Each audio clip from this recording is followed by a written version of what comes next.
영어 회화 공부를 시작하긴 시작해야겠는데 어디서부터 어떻게 시작해야 할지 감이 안 오시는 분들 지금 눈 부릅뜨고 시청해주세요. 안녕하세요, 세라입니다. 오늘은 지난번에 이어서 영어 회화를 시작하시는 분들 어디서부터 어떻게 시작하면 좋을지 가이드라인을 좀 잡기 위해서 영상을 찍어봤어요. 여러분, 영어 회화라는 건 사실 언어로 다른 사람과 소통을 하기 위한 공부를 하는 거잖아요.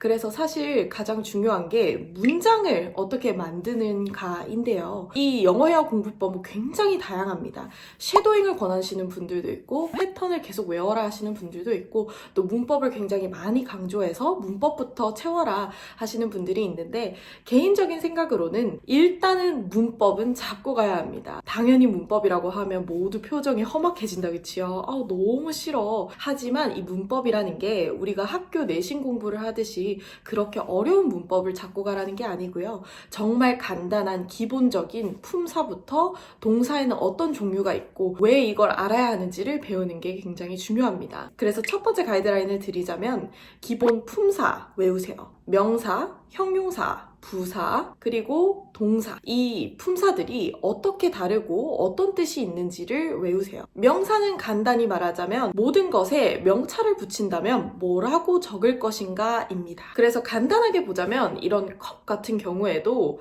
여기에 명차를 붙일 거면 컵이라고 쓰겠죠. 근데 또 많은 분들이 오해하시는 게 명사가 꼭 물체나 물건, 사람만 뜻하는 건 아닙니다. 것이라는 걸 붙이게 되면 명사가 되기도 해요. 어떤 거요?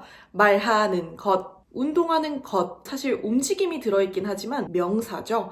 그래서 헷갈릴 때는 이런 걸 붙여보면 됩니다. 한국어의 조사에 해당되는 은는, 이가, 을을 붙여보세요. 붙였을 때 말이 되면 명사입니다. 그 다음 형용사 같은 경우에는요, 한국어로 니은으로 끝나는 말이라고 생각하시면 쉽습니다. 귀여운, 깨끗한, 그리고 행복한, 이런 단어들이요. 자, 이제 마지막으로 남은 건 동사다, 그쵸? 이 동사 때문에 한국인들이 굉장히 힘들어 하는데요. 동사라는 건 움직임이 아닌가라고 생각할 수도 있습니다. 왜냐? 움직일 동자잖아요.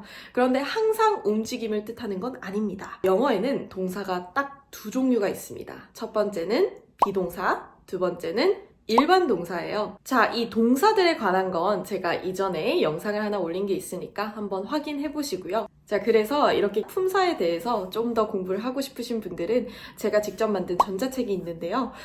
지금 댓글로 이메일 남겨주시는 분들께는 무료로 제공해드리겠습니다. 품사와 문법을 알고 나면 한 가지 또 오류가 생겨요. 어떤 것?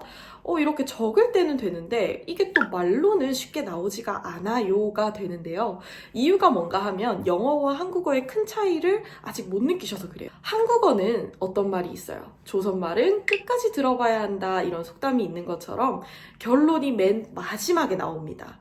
내가 오늘 이래서 이랬고 그래서 결국 이렇게 됐다. 영어는 결론부터 얘기해요. 내가 이렇게 됐다.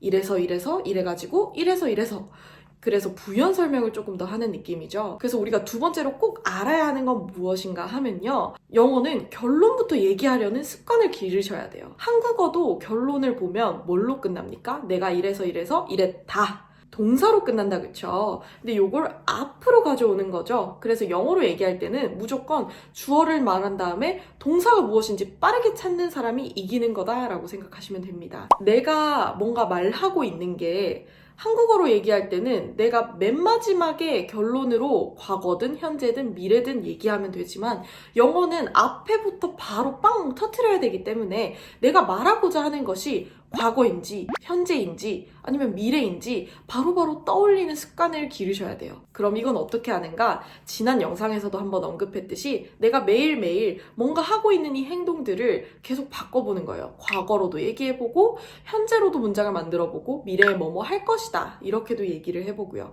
당연히 학원을 다니시거나 아니면 외국인 친구가 있거나 해서 매일매일 이렇게 연습을 누군가와 하면 좋겠지만 만약에 독학을 하시는 분들이면 적고 혼자 거울을 보든 아니면 거울을 보지 않든 계속 말을 해보는 습관을 기르셔야 됩니다. 그 다음 이것들이 되고 나서 세 번째로 중요한 건 이제 패턴과 수거들이에요. 많은 한국인들에게 익숙한 단어들이 외국인들은 오히려 안 쓰는 이런 경우들이 발생을 하는데 그건 왜인가 하면 우리가 내신에서 공부하는 영어는 대학교 논문이라던가 이런 수준의 영어를 얼마나 잘 독해를 하는가를 보기 위해서이고 토익 영어 공부는 이제 실무에서 쓰는 영어를 얼마나 알고 있는가를 보는 거기 때문에 회화에서 쓰는 그런 일상생활에서 쓰는 단어들은 좀 다를 수밖에 없어요. 여기서 중요한 게 이제 수거인데요. 우리 실망하다라고 하면 어떤 단어가 떠오르세요? disappoint라는 단어가 떠오르지 않습니까? 물론 disappoint를 안 쓰는 건 아닌데요. 이것보다 더 많이 쓰는 하나의 수거가 있습니다. 바로 let someone down입니다. let someone down. 그래서 날 실망시키지 마 라고 할 때 don't disappoint me 라고 하지 않고 don't let me down, don't let me down 이 말을 더 자주 써요. 그래서 이렇게 수거라는 건 2개 이상의 단어가 만나서 서로 조합을 시켰을 때 새로운 뜻이 이렇게 만들어질 때인데요. 이 수거들을 이렇게 많이 쓰기 때문에 이건 따로 외워주시는 방법밖에 없습니다. 근데 이제 수거라는 건 요즘에는 영상에도 많이 나와 있고 책으로도 많이 나와 있기 때문에 접하는 게 어렵진 않으실 거예요. 대신 수거는 아까 말씀드린 것처럼 따로 공부하기 위해서 조금 애를 쓰셔야 된다라는 거 기억하시고요. 그리고 이 수거를 배우고 나면 또 여러 가지 패턴들이나 문장 구조에 결합시켜보는 연습도 중요합니다. 이 연습들을 다 하시고 나면 이제 그때부터는 조금 더 intermediate, 중급 회화에도 들어갈 수 있게 되는 거죠. 그래서 마지막으로 다시 정리해보자면 품사를 먼저 잡고 가세요. 기초 문법은 알아야 합니다.